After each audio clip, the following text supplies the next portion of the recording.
దూరం ఎప్పుడూ నాకు దగ్గరగానే ఉంటుంది. దగ్గర అనేది నాకు ఎప్పుడు దూరం అవుతూనే ఉంటుంది. గెలుపుతో ఫ్రెండ్షిప్ చేయండి, అది ఎప్పుడు మీతోనే ఉంటుంది. ఓటమిని ప్రేమించండి, ఎప్పుడు మిమ్మల్ని గెలిపిస్తూనే ఉంటుంది. నువ్వెప్పుడు నీ గెలుపు కోసమే పరిగెత్తు, ఒకడు ఓటమి కోసం కాదు. ఓడించాలనుకునేవాడు వెంట పడతాడు, వాడెప్పుడు వెనకే ఉంటాడు. గెలవాలనుకునేవాడు ముందుంటాడు, ఎప్పుడు గెలుస్తూనే ఉంటాడు. గెలవడం అంటే ఓడించడం కాదు, అయినా ప్రేమ అంటే కలిసి ఉండటం కాదు.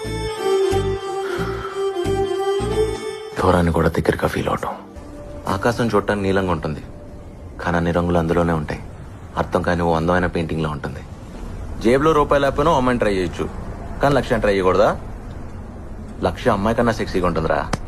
నాది అనేది ఫీలింగ్ సార్, అది కొంటే రాదు, వస్తే పోదు. ప్రతి ఓడికి ఓ సిగ్నేచర్ ఉంటుంది, కానీ ఆటోగ్రాఫ్ అందరికీ ఉండదు. 100 రూపాయలు పెట్టి అకౌంట్ ఓపెన్ చేసిన ఏ ఎదవైనా చెక్ మీద సైన్ పెట్టచ్చు. 100 కోట్లు ఉన్నోడు కూడా ఆటోగ్రాఫ్ ఇవ్వలేడు. కళ్ళు కూడా మాట్లాడగలవో నాకు తెలీదు, నీ కళ్ళు నాతో మాట్లాడేదాకా. మనసులో తెలియనిదో అలజడి.